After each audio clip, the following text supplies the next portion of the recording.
Hi folks, welcome to episode 7 of Brighton Jazz School podcast. We've got a slightly different show for you this week, slight change in the format of things, not too drastic, but we're going to kick off, instead of doing Album of the Week straight away, we're going to go in with an interview that Mike did, Mr. Mike, with some of the female students at the Brighton Jazz School. Now this is to give you a chance to sort of hear about what we get up to, but from the students' perspective. So that's quite interesting. So we've got that first of all. We've then got the normal things about the show, Album of the Week. We've got a great interview lined up for you as well. I might as well tell you what they are. Album of the Week this week is the Art Farmer's album PhD, featuring some marvellous players, which we'll talk about a bit later on. The interview is Jim Whyte, who's a great local drummer based in Brighton, and we've also got Paul Sharpe, and he's a big fan of the music. Can be seen at most jazz gigs around Brighton, so many of you I'm sure will already know who Paul is, but he is an absolute encyclopedia of jazz and so knowledgeable about the music. So we have a chat with him, and actually we do something new for the first time in that I'm sort of interviewing both at the same time, which worked really well. So that's a bit later on. So in other news, last week I said to you that I was going to share some exciting news with you, and wow, I certainly am. We have got the great Jeffrey Keyser, who's a master pianist. I've known Jeff for quite some time. We're linked together really through the James Williams link there, but also Jeffrey came and did a masterclass with us last year, back in April last year, and I've invited him to become a patron of Brighton Jazz School, which he's agreed to do, so which is really exciting for us. Jeff is such a visionary pianist, just a great speaker and a great, flame holder for the music, and it's a real pleasure for us to have him as the patron of Brighton Jazz School. He has a gig on Monday the 12th of March at the Purcell Rooms in London, part of the South Bank Centre there, with the Storms Nocturnes Trio. So that comprises of Tim Garland on the sax, different types of saxophones, including the bass clarinet, I believe, and the great Joe Locke on vibraphone, and obviously Jeff Keyser on piano. So that's really well worth going to. Tickets are £15. It's Monday, 12th of March, and it'd be really worth checking out that. So I'm spending the day with Jeff the day before, and we're going to do an interview, and I'm going to dedicate a whole podcast to Jeff, and also an interview for the actual Jazz School website. So really exciting stuff, and we're going to arrange Jeff to come and do another masterclass at some point when he's next over. So really exciting things happening, and I'll also be interviewing Joe Locke and Tim Garland for future podcasts as well, so you've got that to look forward to. Okay, so just before we start, just another addition that I've done on the website is on the podcast page, I've now added a lovely donation button, courtesy of PayPal, basically for the not just for the podcast. I mean, just let me make it clear that the podcast will always be free, but I had a couple of inquiries saying, where can I donate some money to keep you going on this. So now there's a PayPal button on there, so I'll be most grateful if you're really enjoying the podcasts, and you feel like donating a few pounds or whatever, then that's where you can do it. And similarly, if you think that what we're doing at the Brighton Jazz School is good, and you would like to support us in that way, then by all means, please send us a donation through there. We're a self-funding institution, so we get no government grants at all. It's purely funded by the students that attend. We keep the cost of the course very low. It's £250 a term at Brighton Jazz School versus, a very fast-rising £4,000, at the very least per term, in a university. So that's the whole point about Brighton Jazz School, is to keep the cost low for the students, so that you're not faced with debt, when you leave. Obviously, at Brighton Jazz School, you don't get a degree or anything. This is a purely sort of vocational course on the mechanics of jazz and how to become a better player, what you need to know, just to improve and sharpen up everything. So yeah, so if you are so kind to give us a donation, that's the place to do it. It's www.brightonjazzschool.com/podcast. Okay, so we'll kick the show off. I'm going to leave you with Mr. Mike, who conducted the interviews for the students, and then obviously following that is the album of the week and the normal sections of the podcast. Oh, incidentally, one of our potential students came up with another great idea, another name for the student spot, which I think is going to stick, this one. And that's to call it Passing Notes, which I really like. So now I'm going to refer to that section of the podcast as Passing Notes, so which will feature that later on. But in the meantime, here's the interview with Mike and some of the female students at Brighton Jazz School.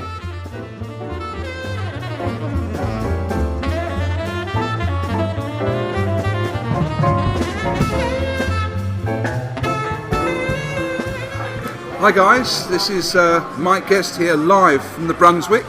You might have heard my name mentioned on this podcast before, but I'm not only involved with editing the thing, I'm also a student at the Brighton Jazz School. I'm very proud of it, and I'm joined here around the table by a number of my compatriots, fellow students. It's a Tuesday evening, we've just finished the course for the day, we're having a bite to eat. Shortly we've got the every Tuesday the Brunswick Live Jam. So hopefully a few people will be getting up tonight and making a performance. But in the meantime, I thought you might like to know a little bit more about the school, the background, and who better to tell you about it than the students themselves. So I'm just going to pass the mic around the table, introduce a few of the students, and get it from their mouths so that you know what we do, what we get up to, and what it's like to be a student at the Brighton Jazz School. So first of all, Christine, over here. Hi. I should point out Christine is a vocalist. She's a singer on the course. What's the course doing for you, Christine? It's helping me focus, really helping me focus, and it's introducing me to elements that I'm not actually technically ready to look at, so I wouldn't look at them on my own. I would think, oh, I can't look at those, I'm not ready for that yet.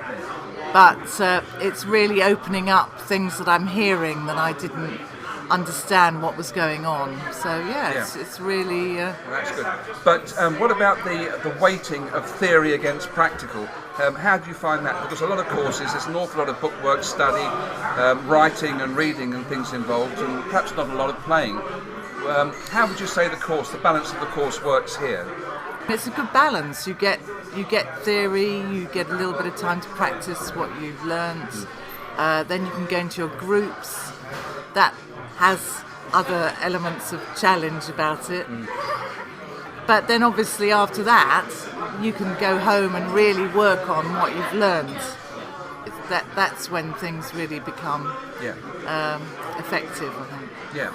So you only get 1 day a week actually in the class, but you've got the other 6 days to work hard at practice, and it all counts.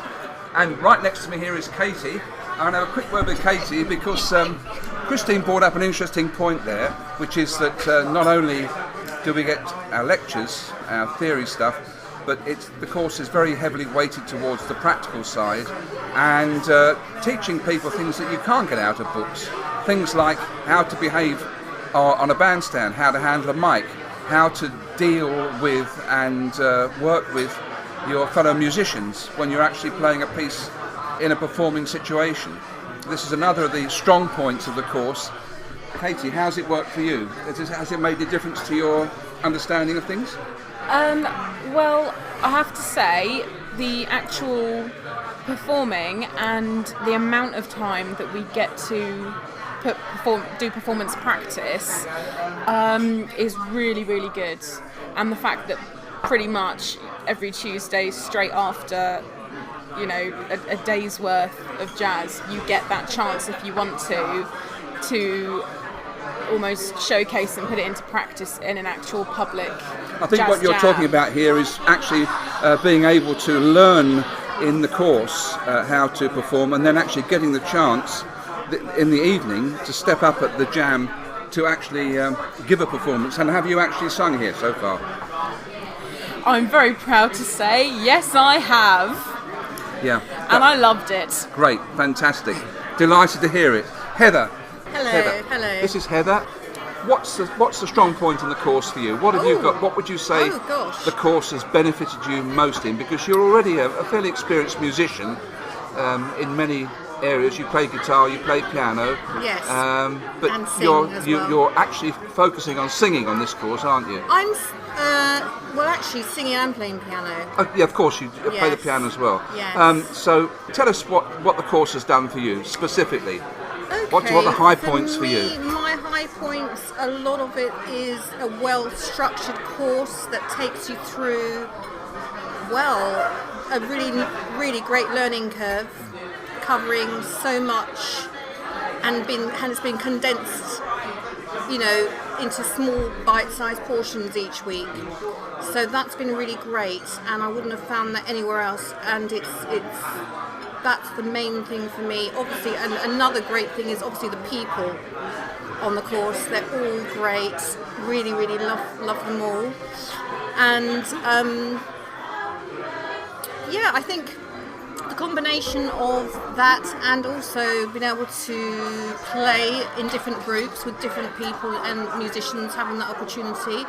Also, yes, as Christine was saying, it's a fun time here now, having a little break and having food and drink, and then going into the evening, into the jazz jam session, which I've, had the opportunity to sing and play the piano, and both on different occasions, and not been able, having the courage to get up there and be supported with other people from the course as well, which has been it's great. a great atmosphere at the jam, isn't it? It is fantastic. I mean, it's an encouraging It is, atmosphere, especially for the absolutely. beginner who's terrified. Yes, it is. Yeah. They're all really friendly and really welcoming and very, just great. I think you just have to get up there and have a go. When I've come away and felt really great, even if it hasn't gone totally as perfect. It didn't really matter. It's always been a learning just, process, hasn't it? Absolutely, Yeah. the whole from Okay. getting here in the morning till Thank you very late much at for night. that. And that is a point that's worth making, in fact, that the jam in the evening is quite independent of the school as such. It's run by the Brunswick venue. It's every Tuesday night. It's full up. We have lots of people come and enjoy the evening, listeners, players alike.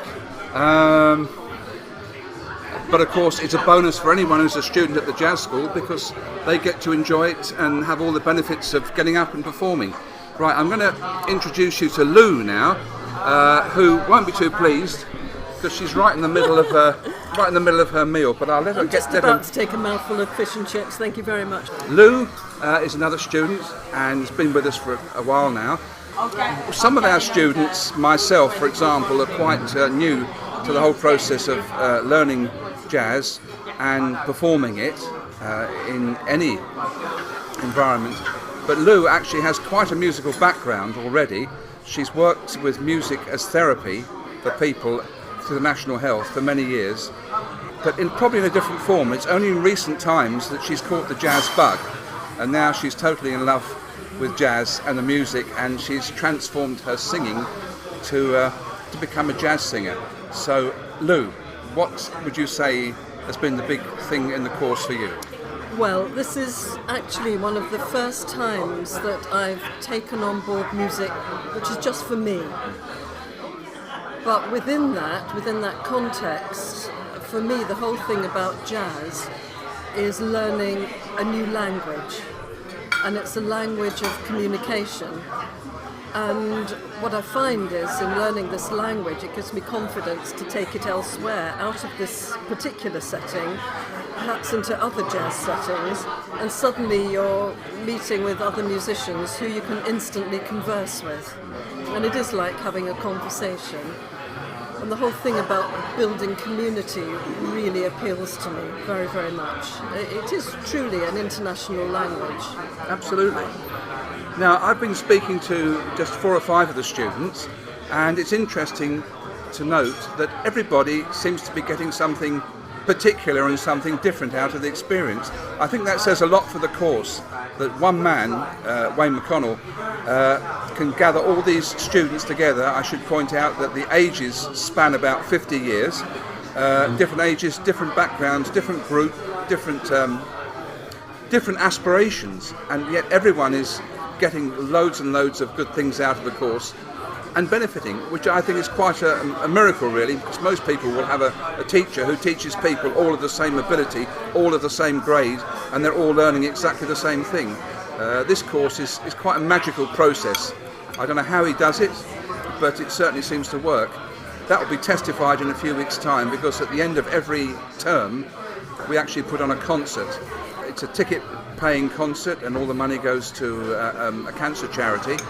But all the students get a chance to showcase one song of their choice in a band situation with some of their fellow players. So that's something that we're all working very hard towards and looking forward to. But I'll stop rabbiting now, but I just thought it might be nice for a change to actually get it from the horse's mouth. These are the people who are enjoying the course. This is what it's all about, and if you ever feel like coming and joining us, we're a very friendly bunch. We welcome you, we look forward to meeting you. Just go to the brightonjazzschool.com website. You can send an email to Wayne. He'd be very happy to talk to you and tell you more about the course. And if you're really serious, you're very welcome to come down at absolutely no charge whatsoever and spend a day with us for one of our teaching days, see the theory, the practice and the performance, and judge for yourselves whether you think it might be for you. And with that, I'll sign you back to Wayne, and thank you for listening.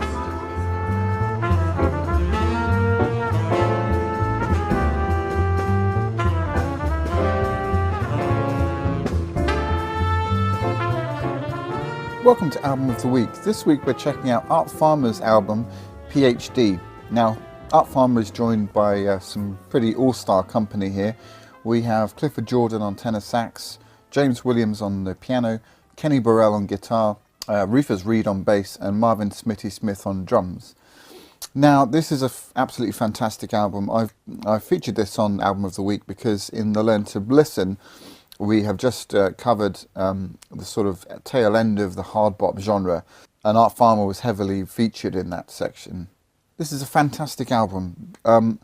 The playing is obviously superb. I mean, with a band like that, you would expect it to be, and it doesn't disappoint. It's the improvisations, all the solos are fantastic, but the material is very, very interesting. We've got 3 tunes by the great James Williams. He contributes the title track, PhD, another brilliant track called Mr. Day's Dream, and his lovely The Rise to the Occasion. I mean, all of those are very, very memorable and just great examples of brilliant writing. We've also got compositions by the great Donald Brown, who's another pianist from Memphis, good friends with Williams. And in my view, Donald Brown, I think he's one of the unsung heroes of jazz writing. And certainly for me, I would say that he's up there with Wayne Shorter in terms of his ability to write tunes. Just a great composer. Equally great is the amazing Thad Jones. We've got some compositions by him, and also Kenny Drew, who's another great pianist. And finally, we've got a composition by the tenor saxophone featured on this album, Clifford Jordan. So this album was recorded in '89, in the April 4th. So this album was recorded in April 1989, and it says here recorded at home base, but I'm sure it's not the hardware store here. For our UK listeners, you know what I'm talking about. But yeah, no, it's a well-known recording studio in New York. They recorded another album very close to this one called Blame It On My Youth, which is really great. It's the same lineup, minus Kenny Burrell, and the drummer is Victor Lewis and not Marvin Smitty Smith, but it's equally as good. You know, I really hope you check both of these albums out. They're sort of not that well known, but they're real, just great examples of superb hard bop playing, great writing as well. So if this would be a great album to study for composing tunes in the hard bop genre. Absolute textbook example there of great writing, great arranging as well. So check those out. I'm sure you can get them on Spotify, but if not, it's well worth investing, £4 or £5 or whatever it is on Amazon or iTunes. So if you like this section, Album of the Week, then please, if you can, join us, if you're in the Brighton area. So if you do like this section of the podcast and you're local to Brighton, why not join us on Learn to Listen, which is a course I run at the Brunswick pub on Holland Road in Brighton. Well, actually Hove, I should say, Hove actually. But yeah, so it runs on a Thursday evening from 6 until 8. And, you know, we sort of talk about these albums and we get into them and we really kind of listen to them and exchange views, and where, you know, where it's appropriate, I give historical background on the albums, and it's just a lovely atmosphere, great people, and you get to listen to this music, and it's just a great way to spend a couple of hours on a Thursday evening. So, you know, if you're up for that, then write to me. It's brightonjazzschool@gmail.com, and come and join us. Okay, so that's it for this week on Album of the Week.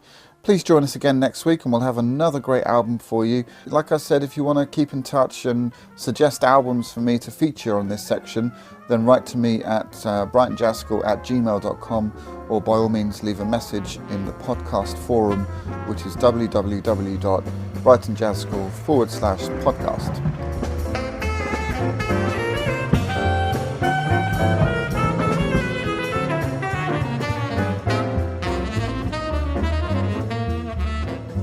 Hi guys, and welcome to a very special edition of the podcast interview. I'm joined here by two people. First of all, we've got Jim Whyte, who's a drummer, and welcome to you, Jim. Thanks for joining us. Pleasure. And we've got Mr. Paul Sharpe, who's an absolute fan, can be seen virtually at every jazz gig around town, I think. Really loves the music. And it's great to have, so it's a slightly different take on the interview this week. Obviously two people, which we haven't done before, so really looking forward to it, and welcome guys, thanks for joining us. Thanks very much.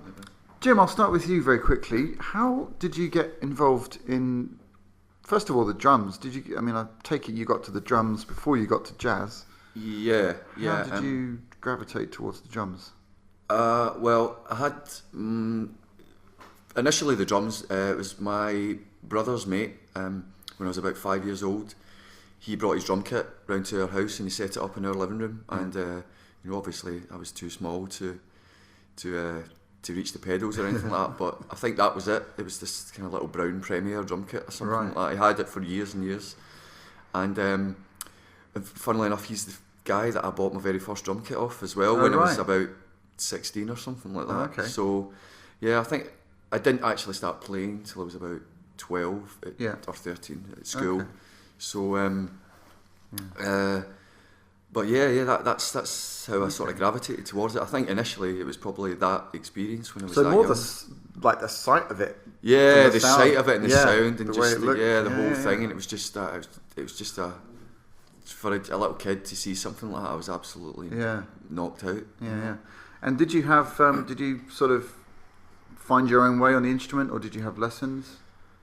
Yeah, I had lots of lessons, you know, through school. My drum teacher was actually a jazz musician, so he was a vibraphone player and he was also a saxophone player. Wow. But he was also a fantastic drummer. Really? Snare drum he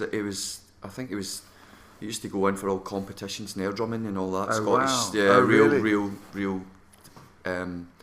you know, real flair on a lot of instruments, and quite a character as well. So you know, he was sort of my first sort of, you know, inspiration, I reckon. So in jazz, I reckon, but I didn't really listen to jazz then at all. So you didn't listen to jazz before you met? Not at all. Did he kind of get you into it then? It was through him. Yeah, he introduced me to another drummer in Scotland who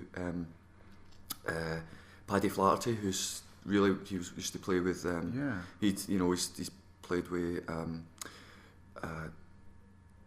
Lots in Pete King and all that sort of stuff, and Georgie Fame, Ronnie Scott's and Pete King and Alan Skidmore, and so it's actually really it was Paddy that really got me into drums, into jazz, but through my drum teacher. So he introduced me to Paddy when we were young kids, you know. So fantastic. Yeah, so I did have lessons. Yeah. Okay. And who are some of your jazz drumming idols other than? The usual. Yeah. I mean, other than your teachers. Other than my teachers. Well, I guess, you know, it's all the usual ones. But I think the very first guy that I really had sort of fell for was a very simple drummer called Vernel Fournier, who used to play in the Ahmad Jamal trio. Yeah. And I loved his drumming. It just sounded absolutely hypnotic, and the sound of his brushes was just I used to try and copy it all the time. Wow. I used to listen to there's a little Jazz at Studio 59 sort of video clip, you know, where everybody's in the audience, like Ben Webster and Joe Jones, and they're all there, and what, it was a great sort of thing. I think you know, just you can see it on YouTube and all that now. But it's he was my first. Yeah. I think him and then Philly Joe Jones, I think, were the two that I really sort of warmed to. Yeah. And you mentioned the brushes there. And I have to say, having played with you a lot, I think, you know, your brushwork is some of the best I've played with. And well, thanks. do you sort of, I mean, I don't know if you've checked out Ed Thigpen very much, but he sounds plenty. Yeah, like there's a big influence on your playing. Yeah, well, he was actually, I mean, that was, the Oscar Peterson Trio was the very first jazz. It was a tape that I bought. I bought one of those kind of compact jazz tapes when I went to college, and that was the very first introduction to jazz that I got. Really, that the very first album that I bought was an Oscar Peterson Trio album. Right. And I listened to it till the tape broke. Yeah. Really, you know, had it for years and years. Yeah. Which album was it? It was just it was a compilation of all. You know, so it had Clark Terry on it, and you know, and there was lots of brush things, and I just nicked a lot. Yeah. All these, you know, I mean, it's I'd listened to Ed Thigpen a lot. Yeah. You know, and Night Train and all that. Yeah. You know, awesome album. You know. Definitely. Yeah. Yeah. So you mentioned college. Did you go further and study music at college, or did you do something completely different? No, music, that's what I studied. I went to Salford University for 3 years, and I studied, it was sort of half orchestral, well, not really orchestral, we'd done a lot of orchestral history, and so I did play orchestral percussion at the time as well. Right. And so they had an element of that because I used to play in the college brass bands and wind bands and stuff. Yeah. But that's what we did, and we'd done a lot of jazz, so it was a really good course actually. Yeah. You know, the building was falling apart, but really, it was held together with sellotape, you know. But the actual course was really quite rewarding, you know. It was you got a lot out of it in all styles of music. So, didn't they have a big jazz summer school, like quite a famous one every summer? Am I thinking of the right? Salford Uni. Yeah. That might have been the Guildhall. I did go to the Guildhall. Afterwards, you know, as a postgrad, they do have summer schools. Yeah. So you did the postgrad jazz at the Guildhall? Yeah. Wow. So what was that like? Oh, amazing. Yeah, it's amazing. Yeah, a lot of work.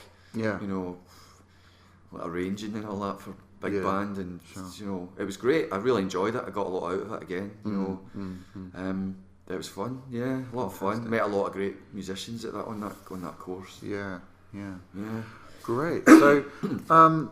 So since then, what have you been up to? Who have you been working with? Different projects, just purely jazz, or different things? Oh, all sorts. I mean, I mean, jazz is probably my love, but again, it's, you know, I have my own band, you know, that I try and get gigs with when I have got the time and energy to try and do something with that. And again, it's you know, being a jazz musician yourself, I know.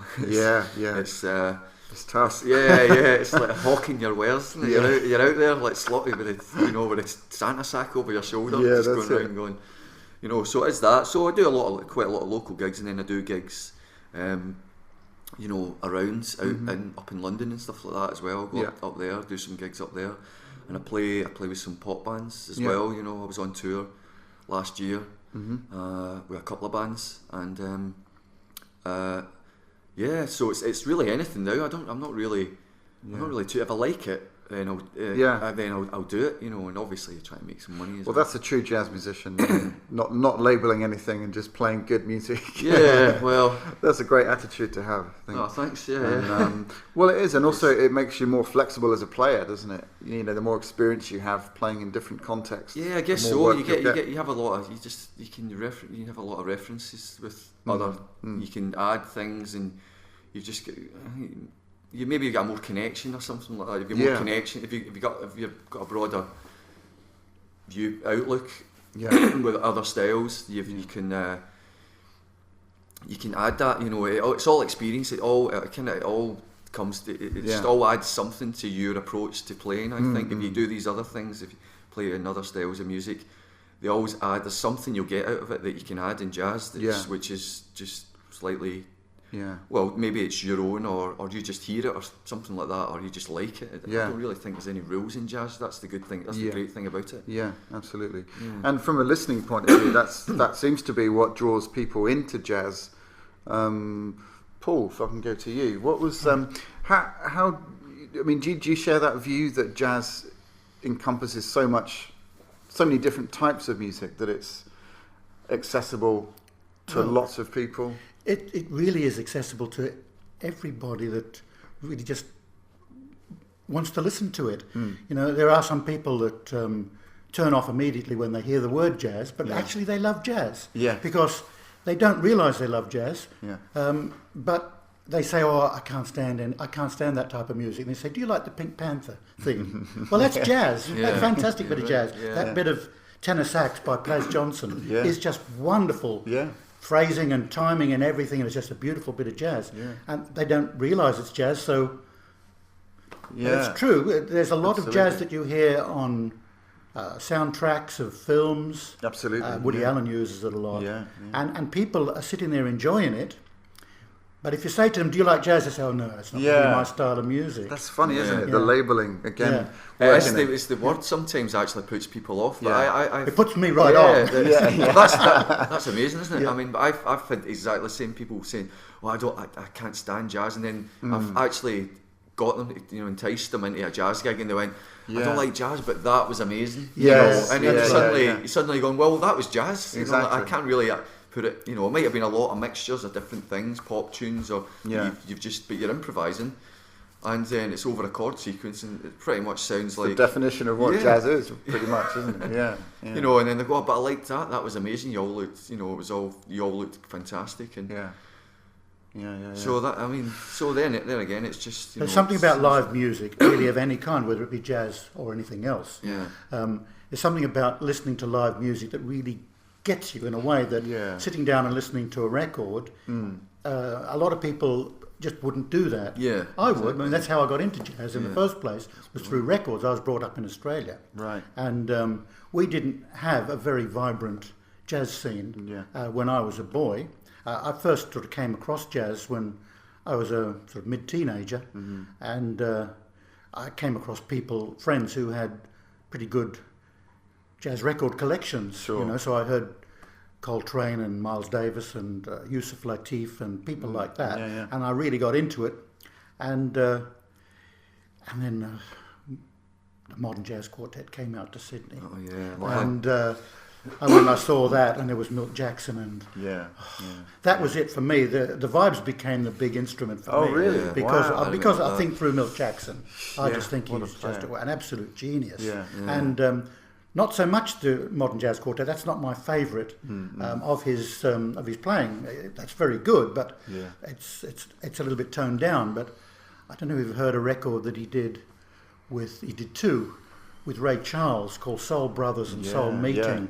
And because a lot of people don't realise, I think, that Ray Charles was such a great jazz pianist. He was. Absolutely wonderful jazz pianist. Yeah, absolutely. Beautiful. Yeah. Do you know that album called Ain't But a Few of Us Left? That's I don't know Jackson. that one. That's apparently, I heard that Ray Brown, that was one of the few records that Ray Brown, he's on it by the way, but that was one of the few records that he listened to regularly. Yeah. Milt Jackson, Ain't But a Few of Us Left. And the opening track, I forget the title of the track, it just epitomises jazz. It's the swing feel, great melodic lines. Yeah. That's definitely going to be an album of the week at some point. Oh yeah. The podcast. I've got to look out for that. Check one that on one out. Spotify. It's a great one. Definitely. Yeah. Okay. Cool. That's brilliant. We'll keep it going. I'll just have a little bit of a rest. Maybe a little bit of a sip. Yeah. Have a sip. That's nice. It's a nice. I like the kind of three-field. No, it works really well, actually. I think it can be easier. It's a little bit like a jazz band. Yeah. When you've got one person just playing on their own, two people playing on their own, it gives a bit of a break. Three people, a trio is hard work. You start getting quartets, and everything stimulates everybody else, doesn't it? Yeah. I like that. I've not heard that Ray Charles Milt Jackson album. I'd like to. Soul Meeting and Soul Brothers. Soul Meeting. Look out for them. They're fantastic. I listened to it over and over and over again. In fact, I lost touch with it Yeah. But I got it on Spotify. Right. Yeah. Yeah. I listened to it on that. Yeah. I was watching Stevie Wonder playing Giant Steps. Yeah, I saw You seen that. that? Yeah. I didn't know he could do it. I mean, No. obviously he could do it. Yeah. I didn't know he did it. Yeah. I never know he'd done that stuff. I mean, I reckon it's not the greatest sort of version of it I've ever seen, but still for him to, Well, what a tune to get right. Getting back to And the it was still vibes, I've just brilliant, you know. tonight listening to to a Lionel Hampton version of it. Oh wow! Of Giant Steps. Oh really? Yeah, yeah. Lionel Hampton and Buddy Rich is on it. Okay. Yeah. How do you rate Buddy Rich? Oh, Buddy, he's amazing. Oh my god! I mean, who doesn't like Buddy Yeah. Rich? Buddy Rich Yeah, is just like, Yeah. I mean, he's just the most mind-blowing drummer. I reckon it was Yeah. I just think for everything he had the whole. I mean, to organise that band and be the leader, you know, obviously, you know, he was as hard as a diamond. he had The a guy, you know, reputation, yeah. I mean, he did have his. He was, you know, he was as hard as a brick, like you know, and Well, tough. when you get into their private lives, they're not always the nicest people. Yeah, we I were have. talking about that Yeah, last the other night. night. Yeah. But I did. I saw one of his. Must have been one of his final performances, and he was like he was an old guy, and the solo that he took. I've never seen a greater solo from Buddy Rich, and he must have been. I don't know what age he was when he passed away, but it must have been about 80 or something. He must like have that. been. I mean, what He must have been. It absolutely blew my head off, and I've watched it over and over this thing. But you know that's true for a lot of jazz musicians because they just they never think of themselves as the finished product. They're always searching for more. The good ones, anyway. They never sort of. They're always developing and changing the way they play. That's why I love hearing the older guys. Not necessarily because they're more experienced. Well, partly that, but it's just the fact that they've had 60 years of playing experience, and they're getting used to it by then. They know the tunes. Well, I saw Dave Brubeck down at the Dome. Did you see that? I didn't. No. Yeah, that was how long ago must that have been? I don't know really. It must have been 5-6 years ago. It might have been a bit more. Sometimes I'm 67 now. Sometimes I can't remember whether something was last year, the year before, or whether it was 15 years ago. But I went and saw him, and this really old man staggered out onto the stage, and I thought, what am I letting myself in for here? I think he's probably past it. And he sat down at the piano, and he put his hands out, and the old magic was still there. Yeah, absolutely. He really could play. Well, he still can. He's still going. He is. He's I still don't know how old going he is strong, now. yeah. He's well into his 80s. Yeah. I saw him. He was actually one of the first jazz concerts that I saw when I was, I don't know, about 16. I mean, he was old back then. I mean, that was 2 years ago. I mean, I wish. That was a good, few years ago. And I got to meet him. I sort of hung out. Did you? Yeah. Well, I kind of geeked out. Well, why a bit. not? Why not as a Well, jazz musician? I Two thought, fellow musicians. He's one of the jazz piano greats, and I thought this is a great chance to meet him. And I waited, and he was overwhelmed that someone of that age at that time was interested in what he was doing. He was so nice. Oh, wow. And it was Alec Dankworth. Just think what a different world it would be if he just carried on with his... Brubeck. Right, sorry. Yeah. He trained as a vet. Did he? I believe so. Oh, I don't think know I'm that. confusing him with somebody else, but right. he trained as a vet. Just think, he might never have been a jazz musician. Yeah. He might have been a vet who just did a few clubs. Yeah. Interesting. Funnily, I mean, I said my drum teacher at school, was like, he was actually friends with Buddy Rich. Really? Which I used to go on about, and he'd go, "Have you heard of Buddy Rich?" And I go, "Yeah." I had no idea who Buddy Rich was at the time. I was like 12. Yeah. He's going, yeah. He'd gone about Buddy Rich, and because because obviously there was another guy in my school, and he took him to meet Buddy Rich, as well. And I think that inspired me as well. The fact that you kind of sort it out a little bit, and then when I did actually get to, I never saw him live because he passed away before I really got into music in any way, Yeah. But when I did see it, and I went, how on earth did you get to be friends with him? And he must have been just touring. But it was, I think also that because he was a pipe band drummer, and there was also Alex Duckart, who is from Clydebank, which is the town that I come from, who was also a phenomenal snare drummer. I mean, Really? you ever look at that stuff, it is mind blowing. And Buddy Rich used to say, and this is, the guy's a blacksmith.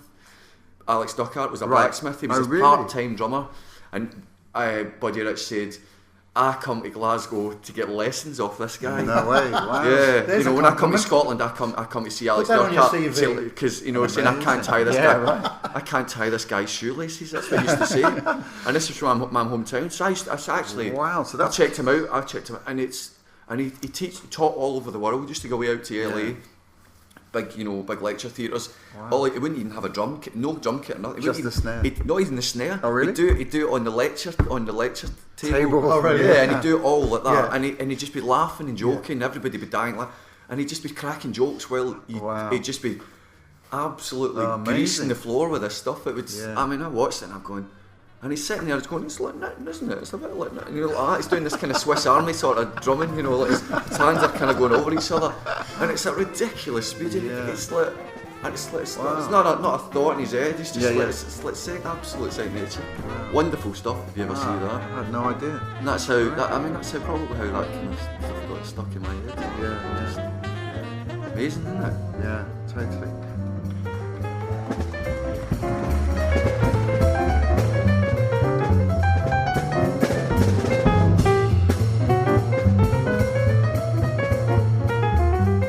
Okay, so this is the part of the podcast that I'm now going to be calling Passing Notes. Now, I think as the podcast develops, what I'm going to do is maybe create a jingle for each section, so I don't have to keep saying, welcome to Album of the Week, welcome to Passing Notes. So we're just going to, get these jingles up and going. Won't be for a few weeks yet, but that's something to look out for. So Passing Notes, this is where we talk about what we've covered in the last two courses. So Learn to Play, we'll start with that one first. So last week we were checking out the usage of the Lydian dominant scale. Now, I don't really want to go into the theory of where it comes from. I don't want to really explain loads of theory to you, but for those of you who have studied a little bit of jazz theory, the Lydian dominant scale is the fourth scale of the melodic minor scale. A slightly easier way of thinking about it is a mixed Lydian mode, so that's the mode that goes with the dominant seventh chord with a raised fourth. So if we're looking at C, the Lydian dominant scale in the key of C is C, D, E, F sharp, G, A, B flat, C. So this scale was widely used in the bebop era. It goes with the sharp 11 sound chord, so C7 sharp 11, which was highly used in the bebop period. Monk used it a lot, Bill Evans also later on. It's just a very commonly used scale and sound in jazz. In fact, sound is a better word than scale, because if we learn these things as scales and sort of quite mathematical things, our tendency is to then apply them in the similar way, and they never sound organic and sort of relaxed. So whenever we do these sort of examples of what scales to play, try and view them as just a bunch of notes that you can use as opposed to a set scale.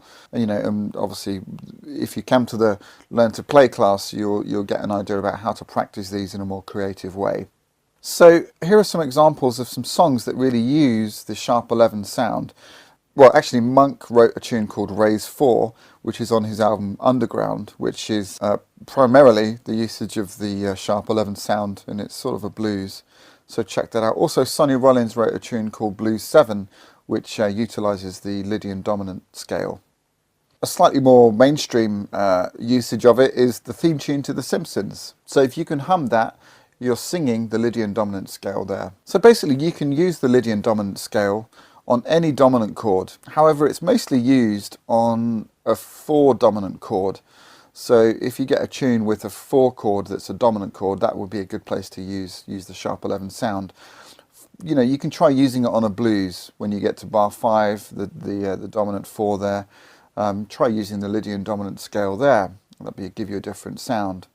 Another way to really think about how to make the music from the scale is to use the two major triads that are constructed on the first and the second degree of the scale. So for example, if we take the Lydian dominant, C Lydian dominant, we can use the C major triad there, But we've also got the D triad, the D major triad, which is D, F sharp and A. So there we've got two shapes which really highlight the Lydian dominant sound. So next time you're playing a blues, say in the key of F, you've got these two triads. So if we're in the key of F, we're using the Lydian dominant sound on the B flat 7 in bar 5, the 4 chord, the dominant chord there.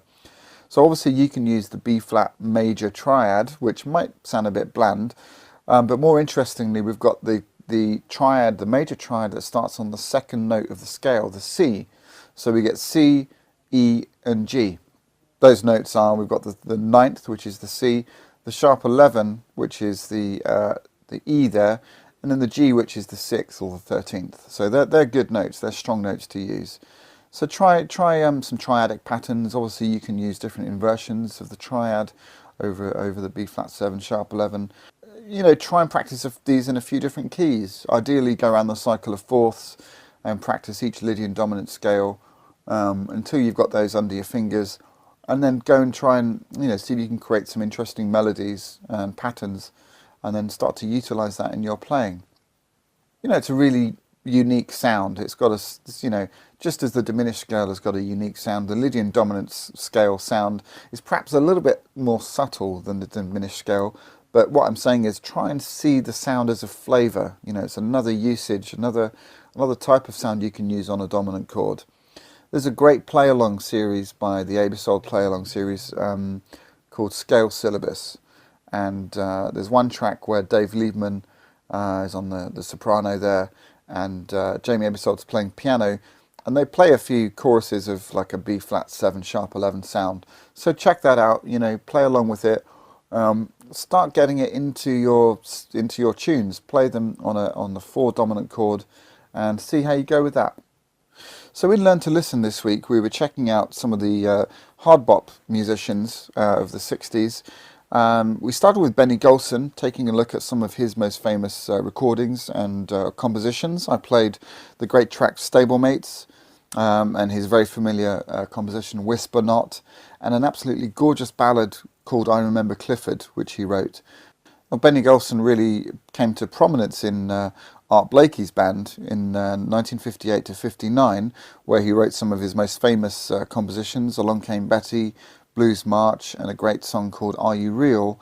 But he was studying composition around that same time with Henry Brandt. And then in 59 to 62, he co-led a very prolific group called the Jazz Tet, which featured Art Farmer and Curtis Fuller, trombone player. And they were very, very popular. They continued to tour right up until 1982 around Europe, released loads of great records. So they're highly recommended.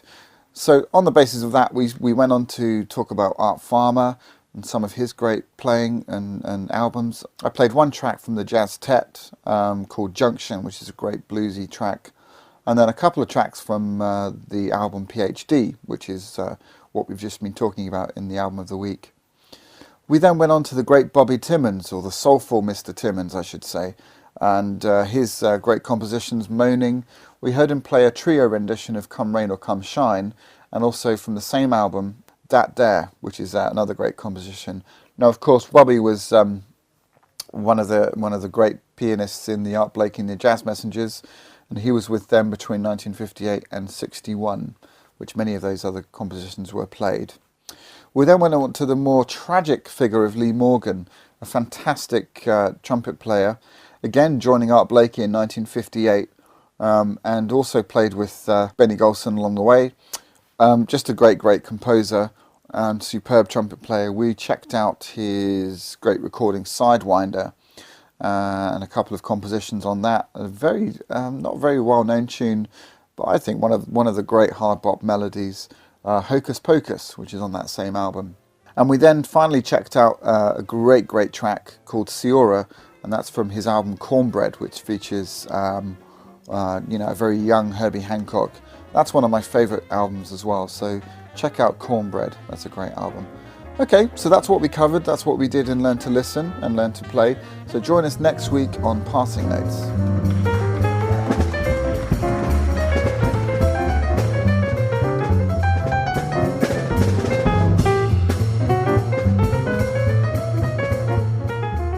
So sadly, it's come to that very emotional part of the podcast where I have to say goodbye. But thank you again for listening, and we really appreciate all the feedback you're giving us. Both on iTunes and through the Brighton Jazz School website. It really does count, and please share this as much as you can. Get the word out about the podcast, post it in forums, post it on Facebook, Twitter, whatever you can to get the word out about this is much, much appreciated. And again, if you do want to donate, it will make a real difference to what we do. Because obviously putting a podcast together takes time, it takes a lot of resources, and all the help we can get is very gratefully received. So again, if you do want to donate, then please visit the Brighton Jazz School website, www.brightonjazzschool.com/podcast, and there's a donation button on there. But I'll leave you with the track of the week, and thanks again for joining us, and we'll see you next time, episode 8 next week, for the Brighton Jazz School podcast. This is Wayne signing out.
Bye.